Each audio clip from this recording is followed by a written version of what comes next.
Lecture matter advocateship পরীক্ষা Bangladesh bar council. Advocateship পরীক্ষায় 3 ধরনের পরীক্ষা হয়। একটা হলো এমসিকিউ, প্রথমে এমসিকিউ, এরপরে রিটেন, এরপরে ভাইবা। এখন বর্তমানে এমসিকিউ পরীক্ষা খুবই কঠিন পরীক্ষা হয়। বিশেষ করে এমসিকিউ পরীক্ষা যদি আপনারা ভুল অ্যান্সার দেন, তাহলে ওই ভুল অ্যান্সারের জন্য যেটা রাইট অ্যান্সার হয়েছে ওখান থেকে 25% মার্কস কাটা যায়, যার ফলে বেশিরভাগ পরীক্ষার্থী এমসিকিউ পরীক্ষায় পাশ করতে পারে না। এই জন্য যদি আপনারা এমসিকিউ পরীক্ষায় একবারে পাশ করতে চান, তাহলে আপনাদের একদম 100% সঠিক উত্তর দিতে হবে, ভুল অ্যান্সার করা যাবে না। ভুল অ্যান্সার করলেই আপনাদের যে সঠিক অ্যান্সারগুলি হয়েছে ওখান থেকে 25% নাম্বার কাটা যাবে। আর এমসিকিউ পরীক্ষায় একবারে কিভাবে পাশ করা যায় সেই বিষয়ে আপনারা আজকে আলোচনা করতেছি, আপনারা মন দিয়ে শুনেন। আজ আমরা এমসিকিউ পরীক্ষায় কিভাবে একবারে পাশ করা যায় সেইটা আমরা আলোচনা করব। দেওয়ানি কার্যবিধি, যেমন ডিসেম্বর 1997 সালে একটা লিখিত প্রশ্ন আসছিল, যেমন প্রশ্নটা এরকম: নিম্নলিখিত যে কোনো 4টি বিষয় সম্পর্কে কি বুঝেন ব্যাখ্যা করুন। ক প্লিডিংস, খ সেট অফ, গ 16 ডিগ্রি, ঘ রেস জুডিকাটা, উম রায়ের পূর্বে ক্রোক, চ কজ অফ অ্যাকশন। এরকম। এখন যদি এখান থেকে আমরা এইরকম একটা এমসিকিউ প্রশ্ন তৈরি করি, যেমন প্লিডিংস দেওয়ানি কার্যবিধির কোথায় আছে? ক আদেশ 6 নিয়ম 1, খ আদেশ 6 নিয়ম 17, গ আদেশ 6 নিয়ম 16, ঘ উপরের কোনোটাই নয়। এক্ষেত্রে সঠিক উত্তর হবে ক আদেশ 6 নিয়ম 1 এবং কর ভিতরে আপনারা গোলবৃত্ত ভরাট করবেন। এখন প্রশ্ন হলো, বাজারে অনেক এমসিকিউ গাইড পাওয়া যায়। ওই এমসিকিউ গাইড হুবহু মুখস্থ করলে আপনারা একবারে পাস নাও করতে পারেন এমসিকিউ পরীক্ষা। সেক্ষেত্রে এমসিকিউ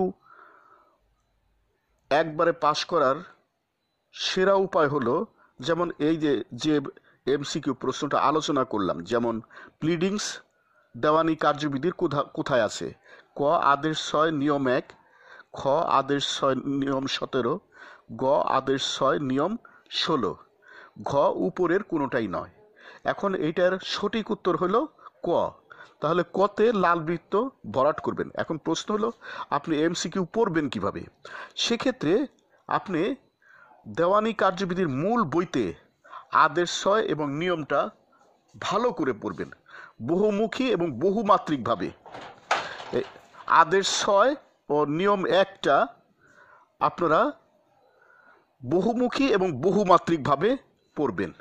তাহলে এই আদেশ 6 এবং নিয়ম 1 থেকে যত ধরনের এমসিকিউ আসুক না কেন, আপনারা সঠিকভাবে উত্তর লিখতে পারবেন। আবার খ আদেশ 6 নিয়ম 17, সেক্ষেত্রে মূল দেওয়ানি কার্যবিধি থেকে আদেশ 6 নিয়ম 17টা বহুমুখী বহুমাত্রিকভাবে পড়বেন। তাহলে আদেশ 6 এবং নিয়ম 17 থেকে যত এমসিকিউ আসুক, তা এমসিকিউ প্রশ্ন আসুক, সঠিকভাবে আপনারা উত্তর লিখতে পারবেন। ঠিক একইভাবে গ আদেশ 6 নিয়ম 16, এইটাও দেওয়ানি কার্যবিধি থেকে আপনারা আদেশ 6 নিয়ম 16টা খুব ভালোভাবে স্টাডি করবেন এবং বহুমুখী বহুমাত্রিকভাবে স্টাডি করবেন। তাহলে আদেশ 6 নিয়ম 16 থেকে আপনারা যে ধরনের এমসিকিউ প্রশ্ন আসুক না কেন, আপনারা পরীক্ষায় ভালোভাবে লিখতে পারবেন এবং সঠিকভাবে লিখতে পারবেন, ভুল হবে না। যার ফলে আপনাদের সঠিক উত্তর থেকে 25% নাম্বার কাটা যাবে না।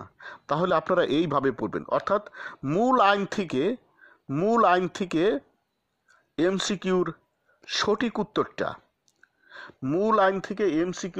উত্তরটা আর অন্য 4টা যে বিকল্প উত্তর থাকে ওগুলো আপনারা ওই মূল আইন থেকে বহুমুখী এবং বহুমাত্রিকভাবে পড়বেন। আরেকটা বিষয়, এইভাবে পড়াটা দেরি হতে পারে, এইভাবে পড়াটা পড়লে অনেক দেরি হতে পারে, কিন্তু আপনার এমসিকিউ পরীক্ষায় ওই যেভাবেই আসুন না কেন ওই ওই ইতে থেকে ওই প্রশ্ন থেকে বহুভাবে এমসিকিউ পরীক্ষা হতে পারে। একটা প্রশ্ন থেকেও নানাভাবে, একটা ধারা থেকেও নানাভাবে প্রশ্ন এমসিকিউ প্রশ্ন হতে পারে। সেক্ষেত্রে যদি আপনি ওই ধারাটা বহুমুখী এবং বহুমাত্রিকভাবে মূল বইতে থেকে পড়েন, তাহলে আপনাদের ওই যেভাবেই প্রশ্ন আসুক না কেন আপনারা এমসিকিউ সঠিকভাবে অ্যান্সার দিতে পারবেন, একবারে পাস করতে পারবেন। তাহলে আপনারা এইভাবে এমসিকিউ প্রশ্ন পড়বেন, বাজারের গাইড হুবহু মুখস্থ করবেন না। বাজারের গাইডগুলো থেকে এমসিকিউ হুবহু মুখস্থ করবেন না, মূল বইতে থেকে ওই উত্তরগুলো বহুমুখী বহুমাত্রিকভাবে পড়বেন। তাহলে আপনারা এমসিকিউ পরীক্ষায় একবারে পাস করতে পারবেন। লেকচার সমাপ্ত।